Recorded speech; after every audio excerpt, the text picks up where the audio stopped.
सभी को प्रणाम। हम पढ़ रहे हैं वाग्मय उपासना समर्पण योग अध्याय 10। पिछली बार गुरुदेव ने हमें पिछले स्वाध्याय में संकल्प बल के बारे में बताया कि दैवीय संकल्प क्या होते हैं और लौकिक संकल्प, यानी हम जो कैजुअल प्रॉमिस करते रहते हैं वो, और दैवीय संकल्प क्या होते हैं।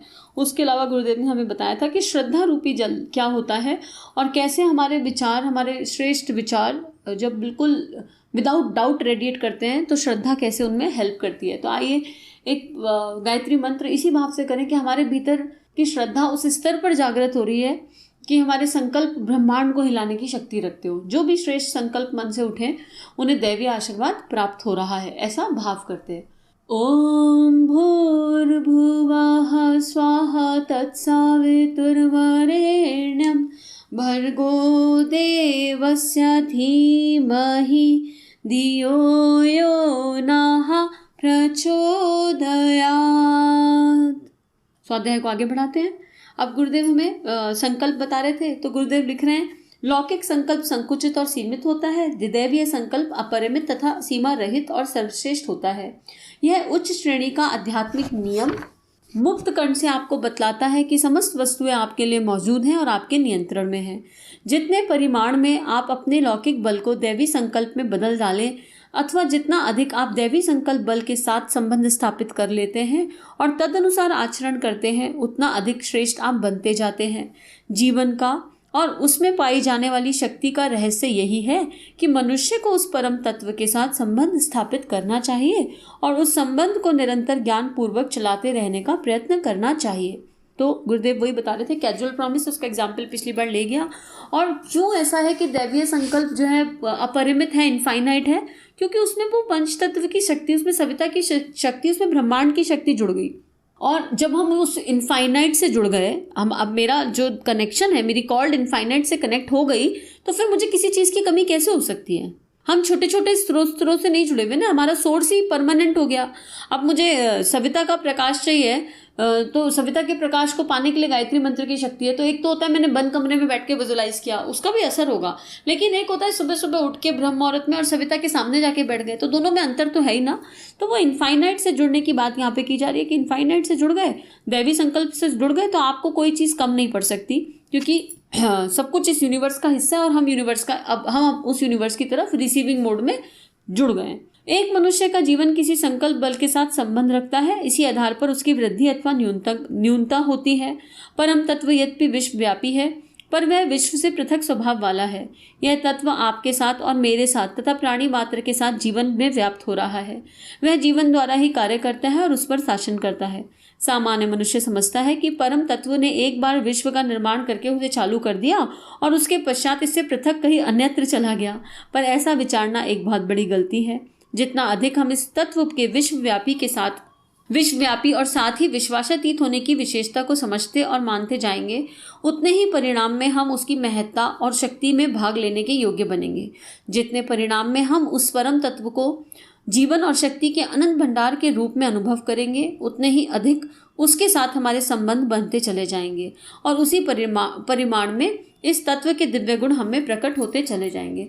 तो कितना सुंदर स्वाध्याय है ये कि अगर हमें उसकी दिव्यता चाहिए, उस अनदेखे अनजाने की, उस यूनिवर्स की दिव्यता को अपने अंदर धारण करना है, तो पहले तो विश्वास की शक्ति, फिर संकल्प की शक्ति और उसके बाद नियमितता की शक्ति, रेगुलरिटी, रोज बैठना है, रोज प्रयास करना है, रोज, उसके बाद विदाउट एक्सपेक्टेशन करना है।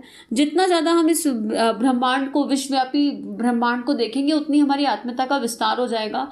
और ये आकाश ना फिर ऐसा नहीं लगेगा कि ये बहुत दूर है, बादल ऐसे नहीं लगेंगे बहुत दूर है, ऐसा लगेगा ये कुछ अपना सा है, सब में अपनापन प्रतीत होने लगेगा।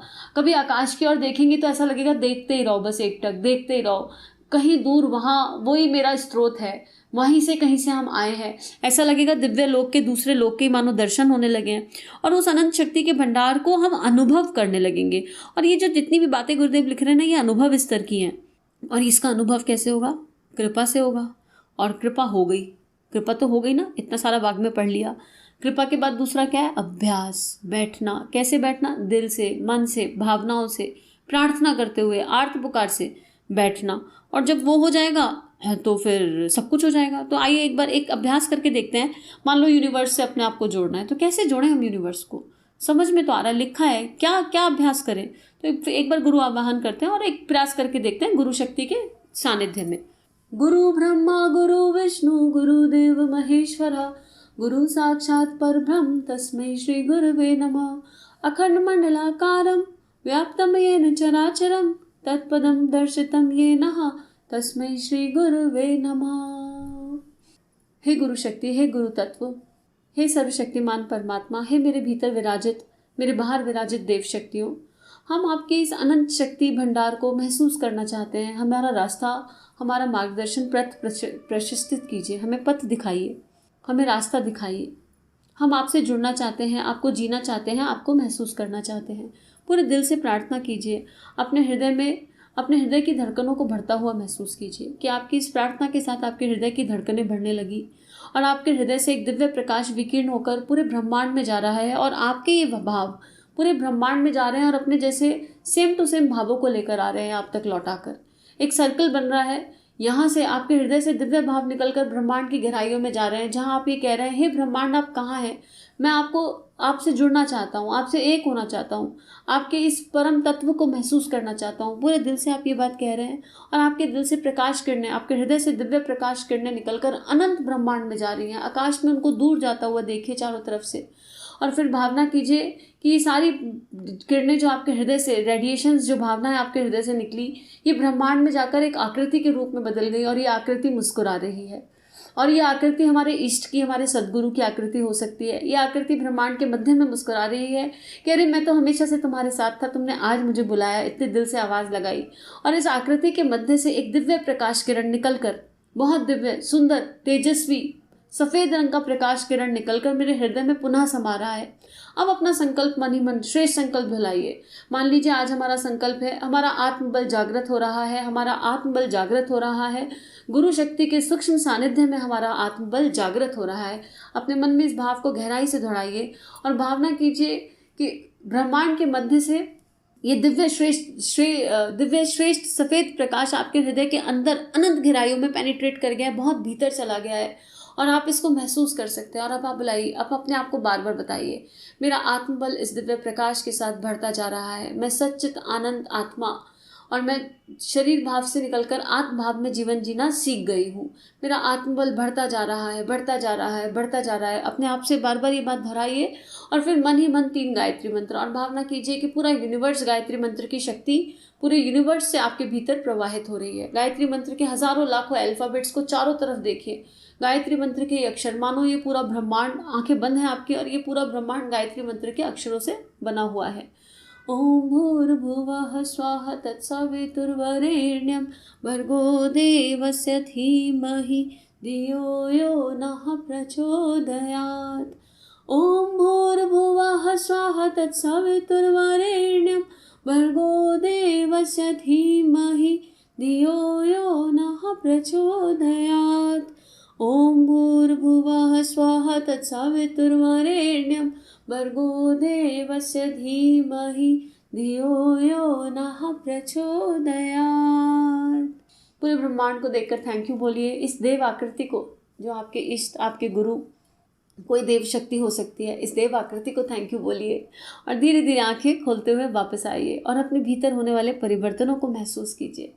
धीरे धीरे अपने पास वापस आइए, अपने हृदय की धड़कनों के पास, विचारों के पास। आप देखेंगे कि यूनिवर्स से ऐसे जुड़ से गए हैं। अगर हम दिन में कई बार, दिन में 3-4 बार भी इस अभ्यास को दोहरा ले बार बार, तो आप देखोगे कि आपकी फ्रिक्वेंसीज चेंज होने लगी हैं, आपकी भावनाएं चेंज हो गई हैं, एक शिफ्ट हो गया है और हर समय यूनिवर्स की शक्तियों से एक कनेक्शन फील होने लगा है।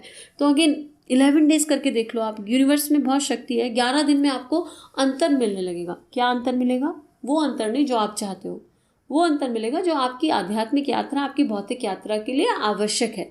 जो मैं चाहूँ वो मुझे मिल जाए, ऐसा यूनिवर्स नहीं है। जैसे एक माँ बच्चे को वही देती है जो उसके लिए उचित हो, बिल्कुल उसी हिसाब से जो आपके लिए सर्वश्रेष्ठ और उचित है वो आपके पास पहुँचेगा ही पहुँचेगा। आगे लिख रहे हैं गुरुदेव, एक पैराग्राफ और ले लेते हैं। लास्ट टाइम का स्वाध्याय लंबा हो गया था। मन रूपी माध्यम के द्वारा ही आंतरिक और बाह्य जीवन का संबंध जुड़ता है और आंतरिक जीवन स्थूल जीवन द्वारा व्यक्त होने लगता है। जितना ही अधिक मन रूपी माध्यम के द्वारा हम दैवीय तत्व के साथ अपना ऐक्य अनुभव करते हैं, उतना ही अधिक दैवीय जीवन उतना ही अधिक दिव्य जीवन का प्रकाश हमारे भीतर स्फुरित होता है। आंतरिक प्रतिभा विकसित होती है और प्रकृति के रहस्य उसके आगे प्रकट होने लगते हैं। उसे अपने दैवी स्वभाव का प्रत्यक्ष दर्शन होने लगता है। इस प्रकार आध्यात्मिक शक्ति और ज्ञान के प्रकाश से अंतर की दृष्टि खुल जाती है। अब ये देखो कितना मैजिकल है जो ये गुरुदेव इस पैराग्राफ में लिख रहे हैं। यही तो अभी उन्होंने पहले अनुभव करा दिया, फिर लिखा हुआ है।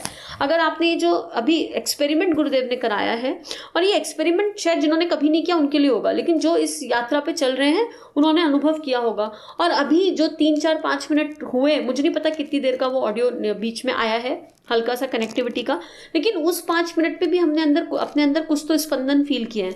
तो यही बात वो बता रहे गुरुदेव कि जितना संबंध हमारा आंतरिक रूप से जुड़ने लगेगा ना, उतना बाह्य जीवन तो अपने आप ही सुंदर हो जाएगा। हमारे 2 तरीके जुड़ने के, तो हम अपने भीतर की शक्ति के साथ उस ब्रह्मांड से जुड़ जाएं, हमारी प्रतिभाओं का विकास हो जाएगा, हमारा यश, सम्मान, प्रेम, करुणा सब कुछ बढ़ेगा। लेकिन किसी इच्छा से नहीं करना, और शरीर भाव की किसी इच्छा से तो कभी भी नहीं करना। आगे लिख रहे हैं कि जिसकी दृष्टि खुल जाती है अंतर की, वह तब जिस वस्तु पर निगाह डालता है उसका स्वभाव, लक्षण, कारण आदि सहज ही समझ आ जाते हैं। जिस प्रकार स्थूल इंद्रियां बहिर्मुखर होकर काम करती हैं, उसी प्रकार भीतर प्रतिभा अंतर्मुख होकर सत्य को पहचानने और ग्रहण करने लगती है। आत्मा की आवाज किसे कहते हैं? इसे ही कहते हैं आत्मा की आवाज। इंट्यूटिव फीलिंग्स होने लगेंगी, अंदर से पता चल जाएगा आत्म स्तर पर कि क्या घटित हो रहा है, क्या घटित नहीं हो रहा, समझ में आने लगता है। एक्सपेरिमेंट करना पड़ेगा। जिन बातों को हम प्रेरणा द्वारा प्राप्त करते हैं, इंस्पायर्ड टीचिंग अथवा आध्यात्मिक उद्गार कहते हैं, वह समस्त अंतरात्मा की अपूर्व शक्ति द्वारा ही उत्पन्न होता है। वही आत्मा की शक्ति, आत्मबल। और आज दिव्यता देखो कि गुरुदेव ने आत्मबल के लिए प्रार्थना करवाई है। जिसका आत्मबल जागृत हो गया, उसके जीवन में सब कुछ आ गया। उसके आगे पीछे ना आत्मबल मूल है। इस प्रकार मनुष्य अनंत ज्ञान में दिव्य शक्ति के साथ संपर्क में आता है और उसकी प्रेरणा ग्रहण करता है और धीरे धीरे अनुभवी सिद्ध ज्ञानी अथवा दृष्टा बन जाता है। अब ये बनने के लिए यात्रा नहीं है, लेकिन बन जाएंगे और फिर उसका क्या करेंगे? उसका सदुपयोग करेंगे अच्छे कामों के लिए। लेकिन ये बनने के लिए कर रहे हैं तो कभी नहीं बन पाएंगे। बन भी गए तो उसका लाभ नहीं मिलने वाला। आगे, ऊपर बदलाई हुई अवस्था में मन बंधन रहित बन जाता है, पक्षपात रहित हो जाता है, आसक्ति से मुक्त, मोह से मुक्त। बंधन नहीं है कोई, सारे ड्यूटी निभाएंगे, सारे रिश्तों को निभाएंगे, लेकिन किसी रिश्ते का बंधन नहीं होगा। बंधन नहीं तो भय आते हैं। अगर हम बंधे हुए फील करते हैं तो हम रेस्टलेस हो जाते हैं। और पक्षपात रहित इंसान तभी हो सकता है जब आसक्त ना हो। मेरा बच्चा और तेरा बच्चा ना आ रहा हो, मेरा पति, मेरी बहन, मेरा भाई, जब ये मेरा ना जा रहा हो तब ये पक्षपात रहित हो सकता है। होकर प्रथम दृष्टि में ही सत्य को ग्रहण कर लेता है। ज्ञान प्राप्त करने के बाह्य साधनों की अब उसे आवश्यकता नहीं रहती। वह सब मनुष्यों को पदार्थों की दिव्य दृष्टि से देखता है और सर्वज्ञता की शक्ति द्वारा सब बातें उसे प्रत्यक्ष दिखाई देती हैं, जिसको हम आत्म प्रतिभा कहते हैं। उसके प्रकाश में ईश्वरीय योजनाएं उसकी समझ में आने लग जाती हैं और वह उनके साथ तन्मय हुए बिना नहीं रहता। कुछ लोगों को देखा आपने, इंट्यूटिव फीलिंग्स आती हैं अंदर से, मतलब शायद समझा पाना। हीलर्स, अगर कोई हीलिंग की फील्ड में है ना, तो उसको अच्छे से समझ में आएगा कि इंट्यूटिव फीलिंग आती है, सोल लेवल पर क्या चीज़ें घटित हो रही हैं वो समझ में आने लगती हैं।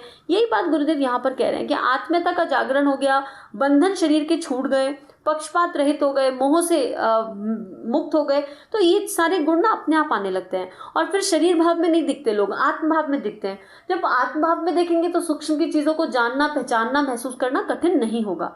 आगे लिख रहे हैं, कितने ही इस आंतरिक प्रतिभा को आत्मा की आवाज़ कहते हैं, कितने ही उसे ईश्वरीय नाद के रूप में मानते हैं, कितने ही छठी इंद्री के नाम से अपनी आध्यात्मिक इंद्री मानते हैं। जितने परिमाण में हमको अपने इस सत्य स्वरूप का ज्ञान होता है और परमान तत्व के साथ अपना ऐक्य स्थापित होता है, उतनी ही ये आत्मिक आवाज़, ईश्वरीय नाद हमको अधिक स्पष्ट सुनाई पड़ने लगते हैं और अंत में वह हमारे तथा अन्य व्यक्तियों के लिए मार्गदर्शक बन जाते हैं।